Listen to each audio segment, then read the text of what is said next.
Hello दोस्तों, नमस्कार। मैं हूं राज यादव और एक बार फिर से आपका बहुत बहुत स्वागत है smart city update YouTube channel पर। दोस्तों, आज के इस वीडियो में हम लोग ये देखने वाले हैं, आप सभी को मैंने अपडेट दिया था कि 2 जनवरी से छत्तीसगढ़ के विधानसभा का शीतकालीन सत्र शुरू हो रहा है। आज जो है विधानसभा का जो शीतकालीन सत्र है उसका दूसरा दिन था और आज के दिन जो है विधानसभा में महत्वपूर्ण भर्तियों पर चर्चा होने वाली थी। बहुत सारे अलग अलग टॉपिक्स पर चर्चा होनी थी जिसमें भर्तियों पर भी चर्चाएं शामिल थी। तो आज के विधानसभा जो सत्र था आज का दिन, उसमें क्या चर्चाएं हुई हैं और क्या कुछ गतिविधियां हुई हैं उसके बारे में डिटेल हम लोग देखेंगे। साथ ही सीएम जी ने जो है एक और नया बयान दिया है जिसमें उन्होंने ये कहा है कि छत्तीसगढ़ सरकार भर्तियां करना चाहती है, लेकिन किन वजहों से ये भर्तियां अटकी हुई है उसके बारे में उन्होंने खुलकर के बात की है। पूरी जानकारी आपको इस वीडियो में दी जाएगी। चैनल पर नए हैं तो सब्सक्राइब कर लीजिएगा। चलिए इस वीडियो को शुरू करते हैं। तो दोस्तों, सबसे पहले आप यहाँ पर देख सकते हैं कि विधानसभा सत्र के दूसरे दिन स्वास्थ्य मंत्री टीएस सिंहदेव, उच्च शिक्षा मंत्री उमेश पटेल और आबकारी मंत्री कवासी लखमा के जो है वो तीनों सवालों का सामना करेंगे और अपने अपने विभागों से संबंधित वो बातें करने वाले थे। ठीक है, इसी से संबंधित यहाँ पर बेरोजगारी के मुद्दे पर बात होनी थी और इसके अलावा मेडिकल कॉलेजेस और जो अन्य शासकीय महाविद्यालय हैं उनमें जो रिक्त पद हैं असिस्टेंट प्रोफेसर के अलावा और भी जो अलग अलग तरह के पद हैं उनके बारे में बात होनी थी।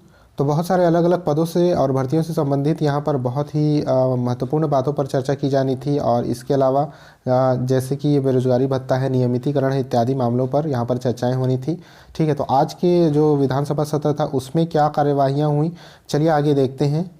तो यहाँ आप देख सकते हैं कि छत्तीसगढ़ में आरक्षण का मुद्दा जो है आरक्षण के मुद्दे पर सदन की कार्यवाही दूसरे दिन बाधित रही।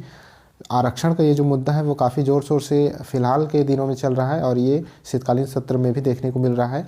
तो दूसरे दिन की कार्यवाही बाधित हुई आरक्षण की वजह से, आरक्षण के मुद्दे की वजह से। शून्यकाल के दौरान सत्ता पक्ष के विधायकों ने हंगामा शुरू किया और उनका ये कहना था कि विधानसभा से जो विधेयक पारित हुए 1 महीने हो चुके हैं, फिर भी दस्तखत नहीं होने के कारण अब तक आरक्षण की व्यवस्था लागू नहीं हो सकी है।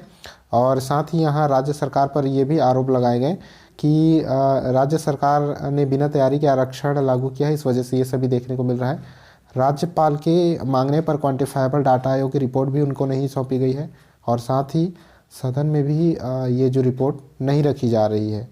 और साथ ही यहाँ पर राज्यपाल जैसे संवैधानिक पद पर आरोप प्रत्यारोप लगाए जा रहे हैं, तो इसको जो है दुर्भाग्यपूर्ण बताते हुए जो है आज की कार्यवाही बाधित रही और सबसे पहले 10 मिनट के लिए सदन की कार्यवाही स्थगित की गई। इसके बाद जब कार्यवाही शुरू हुई तो हंगामा जारी रहा और इसके बाद जो है उन्होंने कार्यवाही बुधवार सुबह तक के लिए स्थगित कर दी। तो आज जो है विधानसभा सत्र में आज के दिन किसी तरह की कोई कार्यवाही नहीं हो पाई और कुछ खास नहीं हुआ और इसकी कार्यवाही को जो है बुधवार के लिए स्थगित कर दिया गया।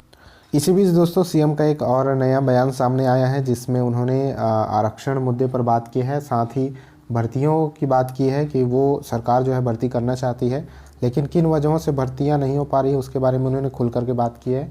आरक्षण मुद्दे पर, आरक्षण रोस्टर पर और आरक्षण विधेयक पर उन्होंने बात की है, राज्यपाल की बात की है। तो इस वीडियो क्लिप को देखिए आगे और उसके बाद नीचे कमेंट बॉक्स में अपनी राय दीजिएगा इस वीडियो के बारे में और अगर वीडियो पसंद आया हो तो वीडियो को लाइक और शेयर जरूर कर दीजिएगा। फिलहाल चलिए उस वीडियो क्लिप पर एक नज़र डाल लेते हैं। संविधान में जो व्यवस्था है तेकर पालन नहीं होते तेकर से ये रैली निकाले गए। आप सब विधायक चुने, सांसद चुने और ये विधायक मन विधानसभा में बैठ के जिन कानून पारित करीस राजभवन है वो रोक दे। भारतीय जनता पार्टी राजभवन राजनीतिक अखाड़ा बना कर रखे और ये जिन अधिकार आप ल मिलना चाहिए वो में रुकावट डाले काम करत है। 2 दिसंबर के आरक्षण बिल पारित हुई जेमें जतका अधिकार है बाबा साहब अम्बेडकर जिन संविधान बनाया है कि अनुसूचित जाति और जनजाति ला होकर जतका प्रतिशत है, जतका जनसंख्या उतका प्रतिशत आरक्षण मिली। लेकिन पिछले समय भारतीय जनता पार्टी 2004 से लेके 2011 तक के आदिवासी मतलब 20% देती से, हमारे अनुसूचित जाति भाई बहनी मतलब 12% देती से। मंडल कमीशन के रिपोर्ट है जिसमें पिछड़ा वर्ग का 27% देना है।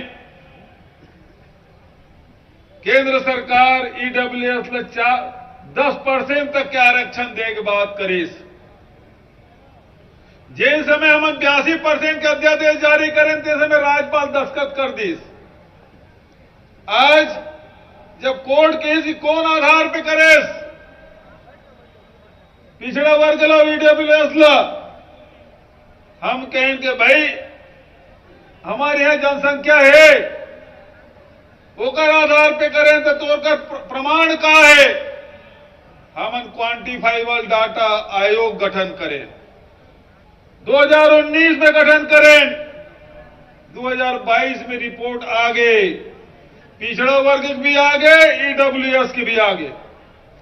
और ओकर आधार पे आर्थिक रूप से कमजोर है ते मतलब 4% और पिछड़ा वर्ग 42.5% ओकर मन के जनसंख्या ऐसी क्वांटिफाइबल डाटा में वो मतलब 27%। तो कानून से बाहर जाके कोई काम नहीं करें तो 20% दे दी तो 32%, 12% दे दी अनुसूचित जाति तो 13%, पिछड़ा वर्ग 14% दे दी तो 27% और ईडब्ल्यूएस जनगणना के आधार पे 4%।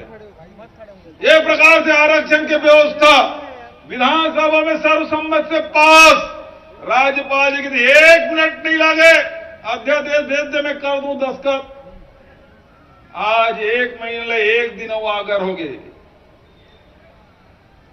2 दिसंबर के आरक्षण विधानसभा प्रस्ताव पारित करें, आज 3 जनवरी हो गए, महीना बदल गए, साल बदल गए। पत्रकार मन पूछिस कि राज्यपाल दस्तखत नहीं करे तो क्या करबे?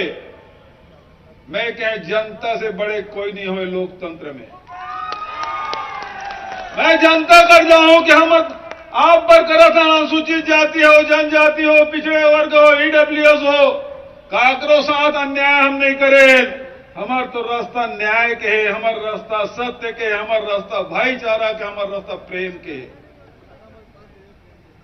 और एक कारण से आज ये आरक्षण जन बिल है सब समर्थन करत। 2-4 जन बनिहार मन के छोड़ दे, भाजपा वाला मन बनी दे के भेजत रहते कर मन के बात ला छोड़ दे, बचत पूरा छत्तीसगढ़ की जनता समर्थन करत। ये स्थिति में राज्यपाल जी रोके हैं। मैं पहले भी आग्रह कर रहे हैं, हर धर्मिता छोड़े, या तो दस्तखत कर दे या फिर विधानसभा लौटा दे। लेकिन न वो दस्तखत करे थे न विधानसभा लौटा दे, सवाल सरकार से करत। जबकि मंत्रिमंडल है राज्यपाल के सलाह देवर होते, लेकिन विधानसभा होकर सलाह देवर नहीं हुआ। मंत्रिमंडल सलाह दी और जे जानकारी मांगे हम सब देवो, लेकिन जेन संपत्ति है, जेन प्रॉपर्टी है विधानसभा के, ओकर जवाब सरकार नहीं दे। काबर की विधायिका के कार्य अलग है, कार्यपालिका कार्य अलग है, न्यायपालिका कार्य अलग है। इस संविधान में सबकी जिम्मेदारी बटे है। राजभवन से अपन अधिकार क्षेत्र से बाहर जाके राज्य सरकार ला सवाल पूछा थे। आर्टिकल 200 में स्पष्ट लिखा है कि विधानसभा पारित बिल या तो राज्यपाल दस्तखत करी या राज्यपाल वापस करी, ये द्विठक व्यवस्था है, या अनंत काल तक रखे रहा है। तो छत्तीसगढ़ के जनता के साथ ये जो स्थिति है 0% हो गई, 0% हो गए। आरक्षण लागू नहीं है तो हम कॉलेज में भर्ती कैसे करन, कैसे हम नवा नौकरी में भर्ती करन, ये संकट हो गए। एक तरफ केंद्र सरकार है जो लगातार रोजगार छीने काम करे थे, आरक्षण ला खत्म करे थे, जब का सार्वजनिक उपक्रम है वो बेचे काम करे थे, नगर नार चालू नहीं है, बेचाए पर तैयार हो गए, भिलाई स्टील प्लांट के कई यूनिट बेचा गए, बाल को बेच दरी से मना लगा, रेलवे बिका थे, एयरपोर्ट बिका थे, एयरलाइंस बिक गए। तो जब ये सब मन बिक गई तो आरक्षण के लाभ कहां से? 14 लाख पद सेंट्रल के रुके हुए हैं, भर्ती नहीं होते। ये मन आरक्षण के विरोधी है, नहीं चाहे कि तुम लेकर लाभ मिले अनुसूचित जाति, जनजाति, पिछड़े वर्ग या आर्थिक रूप से कमजोर आदमी मतलब कोई लाभ मिल सका है। जब भर्ती विरोध केंद्र सरकार के तो तुम्हें नौकरी कहां मिली? और छत्तीसगढ़ सरकार नौकरी देना चाहते और राजभवन के माध्यम से रोकने की कोशिश किया जाते थे, हम विरोध